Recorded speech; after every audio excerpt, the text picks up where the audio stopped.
Hi, welcome back. Have you ever wanted to get rid of this basic default Fastfetch design that is just default out of the box on every Linux distribution that you install Fastfetch on? You can do that. Something you do need to do though is you need to have a file on the computer, the Fastfetch config, which at least with Fedora and my virtual machine of Arch does not generate by default. So if I actually go here to my home folder, show hidden, you'll see there's no Fastfetch folder. I'll move that to the side really quick. But what you need to do is you need to run fastfetch gen-config.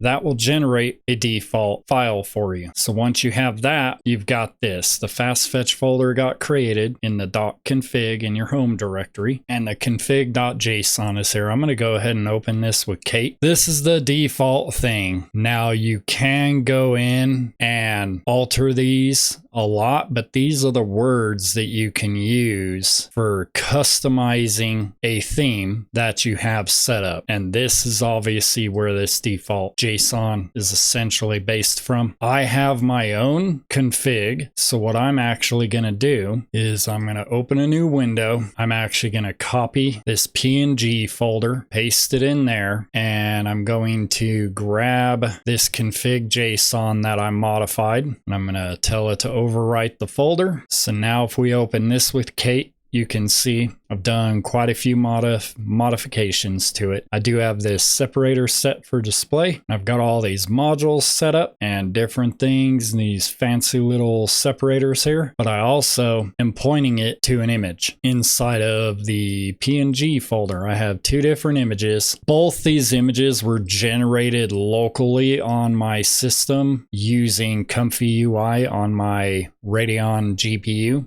using the Krita AI plugin that you can install. But now if I launch my terminal, you see it's got this. This is what it has shown up with now. And these all correspond to all the different things. You see this separator, which is this first one underneath specifications, because as you can see, you can do type, custom, format, and it gives you this. Then you have chassis, gives you, it's a desktop computer. Then you have type OS on another one, key OS, it gives you the different distribution, as you can see. And obviously you've got your formats and then the color red. So, you know, you've got all that stuff. You know, it's pretty good. I like how configuring this has gone. I'm actually going to go ahead and switch to image 1. We're going to save that out. Let's clear the terminal and manually type fastfetch. And as you can see, it changed out the image. It is a PNG file. I would say definitely use PNGs because it allows you to do transparent backgrounds. So if you create an image yourself, you can have like maybe your logo against a transparent square and it'll just show through for the color of the terminal, but then your logo will be there. Now here in the logo thing, I was initially using 18 for the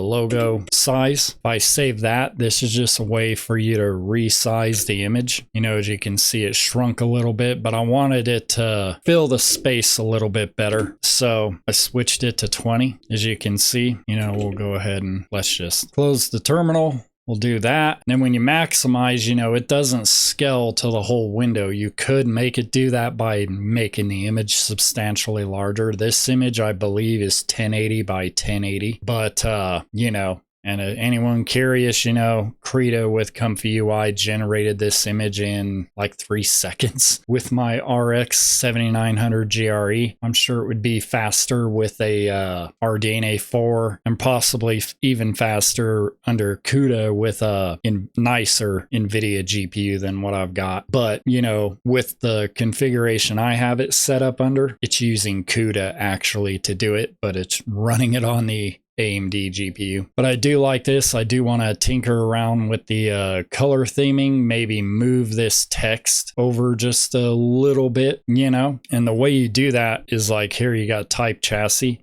You just give it a space, you know, and then I'll hit save on that. We'll close, open the terminal. As you can see, it moved over. I may move everything over just one more space just for, you know, to really fit it inside these boxes, you know. But for now, this is pretty good. I like how it's functioning actually. And you do need a modern terminal, so console in KDE Plasma works. I believe the GNOME terminal inside of GNOME, Kitty inside of Hyprland, and Alacritty I believe also can support using images. You do need ImageMagick installed on your system though, or the image will not load inside of the terminal at all. So just remember that. But if anyone's ever been curious, you know, you can look at these, you know, you can go ahead and, you know, just get an idea of how this is set up. You know, if anyone is curious, you know, once I do finish my base Hyprland config that I'm working on inside of a virtual machine, I will be posting all my dot files for that, and one of them will be this Fastfetch dot files.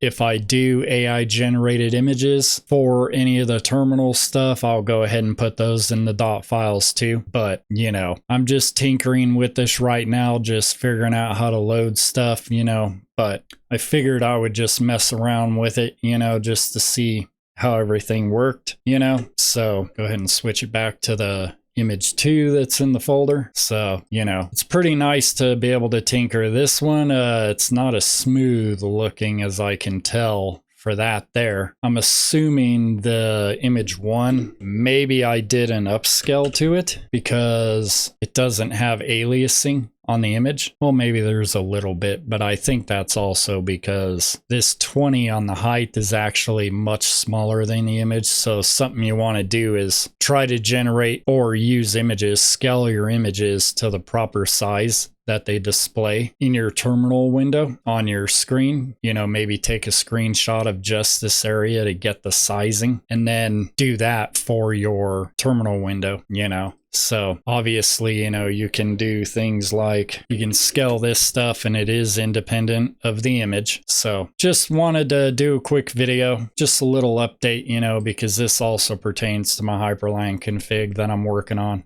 But the more I tinker with Hyprland, the more it's making me want to tinker around with config files to alter the look of my terminal and numerous other things. I might work on I was trying to work on a thing to do widgets in KDE Plasma, but I might put that on hold for now because I need to learn the coding a little bit better because it's Java based and QML, I believe. But yeah, go ahead. If you've ever tinkered around when messing with Fastfetch, this is just one more customization that you can do on Linux that, you know, you really can't do under Windows. But like, subscribe, comment below, and I will see you in the next video. Later.